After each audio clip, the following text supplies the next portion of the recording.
ചേട്ടൻ കല്യാണം കഴിച്ചാണോ? അതെ. ഏയ് കല്യാണം കഴിച്ചിട്ടില്ല. എനിക്ക് തോന്നി. ഞാനും കഴിച്ചിട്ടില്ല. സുമേ, ആ തോറിന്റെ പാത്രങ്ങൾ എടുത്തോളൂ. ഇതെന്താണ് മൊബൈലിൽ ഇത്ര പേർക്ക് കാണാൻ? ഞാൻ ഗെയിം കളിക്കുക. 9,000 പോയിന്റ് ആയി. 10,000 ആക്കണം. വേഗാക്ക്, എന്നിട്ടാണ് മാമുണ്ടായി. അതൊരു പാവാ. മൊബൈല് കിട്ടിയാ പിന്നെ ഭക്ഷണം കൂടി വേണ്ട. എന്റെ അനിയത്തിയാ സുമ. ഈ വെളുത്ത ചോറിന്റെ മുൻപിലിരിക്കുന്ന ചേട്ടനെ കാണുമ്പോ എനിക്ക് ഭയങ്കര സന്തോഷം തോന്നാ. സത്യം പറയാലോ, ഈ ചുറ്റുമതിനുള്ളിൽ വന്നേ പിന്നെ ഇതുപോലൊരു കറുത്ത മനുഷ്യനെ ഞാൻ ഇതുവരെ കണ്ടിട്ടില്ല. ഇതിപ്പോ പൂരത്തിന്റെ ഇടയിൽ ആനെ കാണുന്നവരുണ്ടല്ലേ ചേച്ചി. ഈ കറുപ്പ് അച്ഛന്റെയോ അതോ അമ്മയുടെയോ? അച്ഛമ്മയുടെ. എനിക്ക് ഈ കറുപ്പ് ഇഷ്ടം.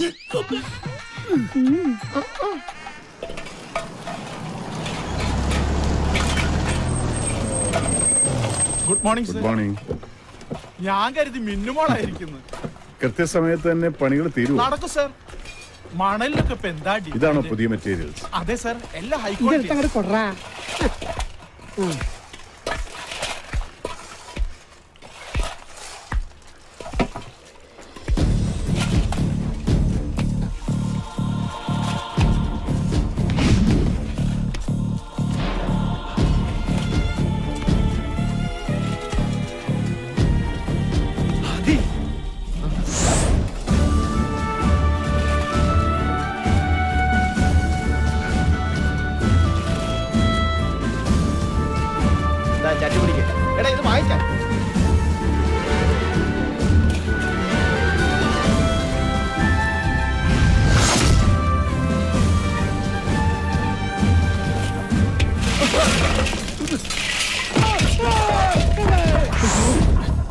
ആന്റണി, വണ്ടി എടുക്കും.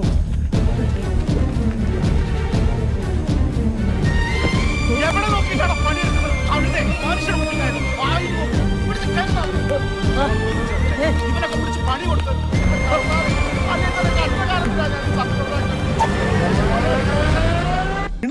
കിടക്കുന്നു. നീ ശ്രമിച്ചാൽ കിട്ടാവുന്നൊരു നല്ല ജോലിയായിരിക്കും അത്.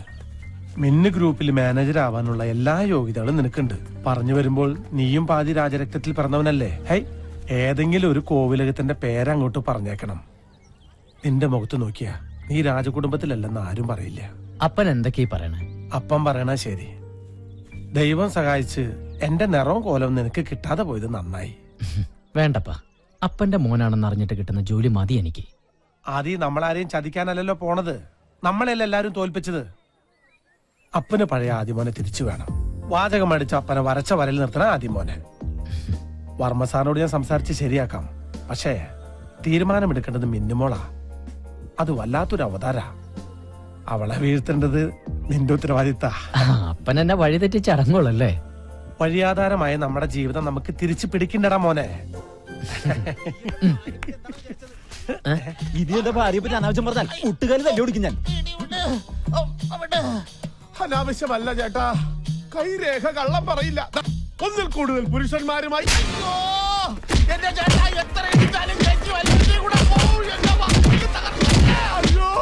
മിന്നു ഭയങ്കരിയാണെന്നല്ലേ പറഞ്ഞത്? അതെ, അവൾ അതിഭയങ്കരമാരെ കാണാത്തോണ്ടാ. അയ്യോ, ഒറ്റ നോട്ടത്തിൽ ആളെ തിരിച്ചറിയുന്ന മിന്നുവിന് മുഖലക്ഷണം അറിയാമായിരിക്കും. ഞാനും വരാം. എന്തിന്? അവിടെ വന്ന് എല്ലാ സത്യങ്ങളും വിളിച്ചു പറഞ്ഞ എന്റെ അപ്പന്റെ ജോലി കൂടി കളയാനാ? അല്ല, എന്റെ മുഖലക്ഷണം അവളെ കൊണ്ടൊന്ന് പറയിപ്പിച്ചാലോ? ലക്ഷണം കെട്ട നിന്റെ മുഖത്ത് നോക്കിയ നാട്ടുകാര് വേണ്ടുവോളം പെരുമാറുന്നുണ്ടല്ലോ. ജ്യോതിഷം പറിച്ചില്ലോ? അതല്ല, വണ്ടി നിർത്താൻ. ബ്രേക്ക് കയ്യിലല്ലേ ഇരിക്കണേ? ഓ, മറന്നു. ഒരു രാജകുടുംബത്തിലംഗം എന്നൊക്കെ പറയുമ്പോ അറ്റ്ലീസ്റ്റ് ഒരു ടാക്സിയിലെങ്കിലും പോണ്ടേ? എന്ത് ചെയ്യാൻ കാശ് വേണ്ടേ? കാശ് ഞാൻ തന്നിട്ടുണ്ടല്ലോ. എന്ത് 10 രൂപയാ? അത് മതി. ആ സ്റ്റോപ്പിൽ നിന്ന് സിറ്റി ബസ് കിട്ടും. 4 രൂപ 50 പൈസ കൊടുത്താൽ മിന്നു ഗ്രൂപ്പ് ആഫീസിന്റെ മുമ്പിൽ കൊണ്ട് ചവിട്ടി ഇറക്കും. അപ്പൊ ഒരു ചായ കുടിക്കാൻ തോന്നിയാലോ? അതൊന്നും വേണ്ടി വരില്ല. കേട്ടിടത്തോളം അവളെ കണ്ടാൽ ഉടനെ തന്നെ നിനക്ക് തിരിച്ചു വരാൻ സാധിക്കും. അത് ആദ്യം നിനക്ക് ശരിക്കറിയാൻ ചേട്ടാ. ആദ്യ കാഴ്ചയിൽ തന്നെ ഈ ആദ്യത്തിന്റെ മുന്നിൽ മിന്നു വീണിരിക്കും, അല്ലെങ്കിൽ വീഴ്ത്തിയിരിക്കും.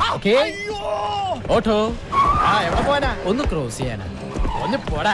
നീ പോടാ. ഓടിക്കുമ്പോ ദിവാസ്വപ്നം കണ്ടിരുന്നാലേ കാൽനട യാത്രക്കാരെ കാണില്ല. നീ എന്താ നോക്കി പിടിപ്പിക്കണേ? നോക്കടാ. സത്യം പറഞ്ഞാൽ ഇവിടെ നടന്നത് ഈ കുട്ടിയുടെ കുഴപ്പം കൊണ്ടല്ല, അശ്രദ്ധ കൊണ്ട്. അതെ, അശ്രദ്ധ കൊണ്ട് ഇതുപോലെ ഒരിക്കൽ പറ്റിയതാണ് ഇങ്ങനെ.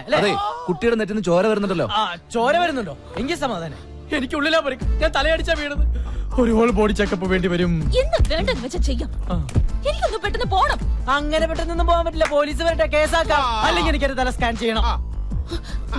ഇതെന്താ ഇത്? 500 രൂപ മൂത്രം ടെസ്റ്റ് ചെയ്യാൻ പോലും തികയില്ല. ഈ തല സ്കാൻ ചെയ്യാൻ മിനിമം ഒരു 2000 രൂപയെങ്കിലും വേണ്ടി വരും. തൽക്കാലം അത് മേടിക്കേ. ആഹാ, ഇത് ലക്ഷങ്ങൾ മുടക്കി MBA വരെ പഠിച്ച തലയാണ്. കാണികളെ, നിങ്ങൾക്ക് ഒരു കാര്യം അറിയും, ഈ ഒരു തല കൊണ്ട് വേണം ഒരു കുടുംബത്തെ പോറ്റാൻ. അതിങ്ങനെ മൂക്കത്ത് കണ്ണടം വെച്ച് ആകാശത്തേക്ക് നോക്കി വണ്ടി ഓടിക്കുന്നവർക്കൊന്നും പറഞ്ഞാൽ മനസ്സിലാവില്ല. അയ്യോ, എനിക്ക് തലവേദനിക്കുന്നേ, എനിക്ക് തല സ്കാൻ ചെയ്യണേ. 2000 വെച്ചിട്ടാ? ചേട്ടന്റെ ഫയലിതാ. പോവാ. താങ്ക്സ്. ഒരു 500 രൂപ തരുമോ? സോറി, തരില്ല. ഒരു 400 രൂപ 5 പൈസ തരില്ല. ഒരു 200 രൂപ. ഇത് ഞാൻ പണിയെടുക്കാതെ അധ്വാനിച്ചിട്ടൊക്കെ കാശാ. ടാക്സിക്കാരാ, വണ്ടി എടുക്കും. എത്ര പേരുണ്ട്? എനിക്ക് ഒരു പേരേ ഉള്ളൂ, ആന്റണി ആദിത്യവർമ്മ. തന്റെ ഓരോ പറഞ്ഞ വണ്ടി മിന്നു ഗ്രൂപ്പിലേക്ക് ചലിപ്പിക്കും. നമുക്ക് ഇനി കാണാതിരിക്കാം കേട്ടോ. വഴിയിൽ നിന്നും മാറി നിൽക്കും ഭിക്ഷാന്തേ.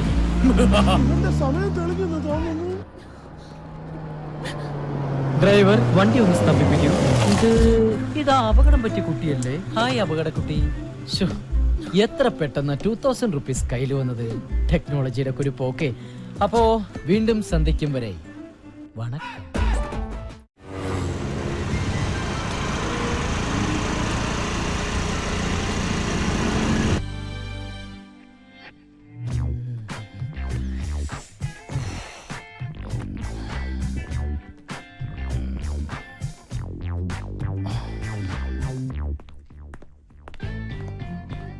ഓ, നീ ഇവിടെയാണോ ജോലി ചെയ്യുന്നത്? എന്നാ നിന്റെ ശനിദശ തുടങ്ങി മോളെ.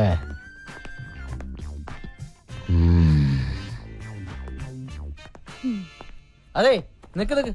ഇപ്പൊ സമയത്രേ.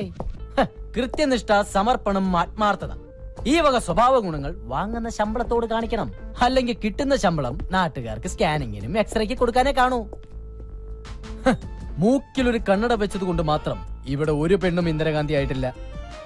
കണ്ണുരുട്ടി പിടിപ്പിക്കാതെ പോയി അറ്റൻഡൻസിൽ ഒപ്പറി. പേടിച്ചു പോയി പാവം. Welton Adityavarma, Welton. പേരാദിത്യവർമ്മ, രാജരക്തത്തിൽ ജനനം, എന്റെ കൈകൊണ്ട് മരണം. Adityavarma. Yes.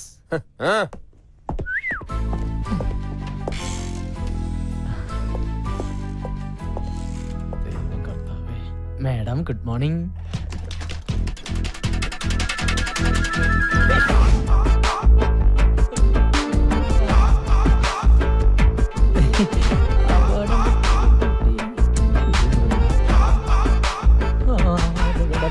You are a best performing artist. Thanks. ആണോ? മുഖത്ത് നവരസങ്ങൾ ഇങ്ങനെ അലതലകയല്ലേ? ഇടയ്ക്ക് ഇങ്ങനെ തല്ലാറുണ്ട്. കലാമണ്ഡലത്തിൽ പഠിച്ചിട്ടുണ്ടോ? Oh my god. ആ രൂപ വേണ്ടല്ലേ? ടെക്നോളജിയുടെ ഒരു പോക്കേ.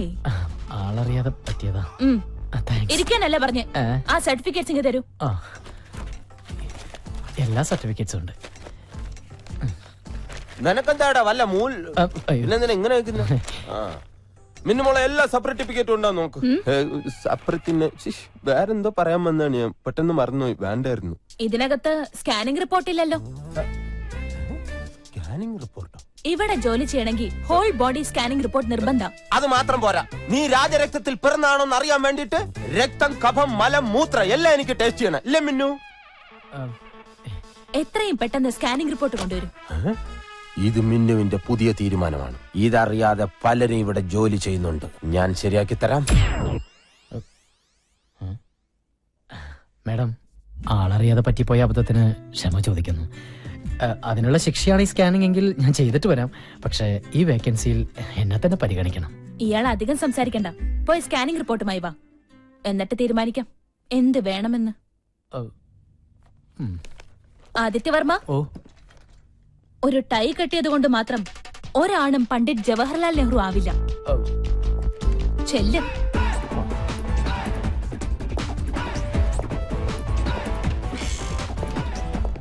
മേഡം, ഇതുവരെ ഇല്ലാത്ത ഓരോ നിയമങ്ങൾ കൊണ്ടുവന്ന് ഞങ്ങൾ വലഞ്ഞു പോട്ടാ. എനിക്കാണ് ഈ ഹെർണിയുടെ അസുഖങ്ങളിൽ ഒരാഴ്ചയായിട്ട് മൂത്രം പോട്ടില്ല. പെട്ടെന്ന് ഇങ്ങനെ സ്കാൻ ചെയ്യണം, മലമൂത്രമൊക്കെ പരിശോധിക്കുന്നത് ഞങ്ങൾ എന്ത് ചെയ്യണം? അല്ലേ? ആര് പറഞ്ഞു? ഞാനാണ് പറഞ്ഞത്. അതെ, മിന്നു മനസ്സിൽ തീരുമാനിക്കുമ്പോൾ ഞാൻ മദ്രാസിൽ കാണും. നിങ്ങൾ ചെല്ല്. പെട്ടെന്ന് പോകാം. ആ ദേവി സ്കാൻ സെന്ററിൽ ചെന്ന് ടെസ്റ്റ് ചെയ്താൽ മതി. എല്ലാരും പോണമെന്നില്ല. എല്ലാവരുടെ മൂത്രവും കൂടെ ഒരു കുപ്പിക്കകത്ത് ഒഴിച്ചു വാങ്ങിച്ചിട്ട് നീ കൊണ്ടുപോയാൽ മതി. ആ സ്കാൻ ചെയ്തില്ലെങ്കിൽ എല്ലാത്തിന്റെ ഇൻക്രിമെന്റ് കട്ട് ചെയ്യൂന്ന് പറഞ്ഞപ്പോ സത്യം എല്ലാരും പേടിച്ചു പോയി. മഞ്ജുലേട്ടൻ പോ. അല്ല എനിക്ക് കുഴപ്പമൊന്നുമില്ല, ഞാൻ ടെസ്റ്റ് ചെയ്ത്. Get out. ശരി.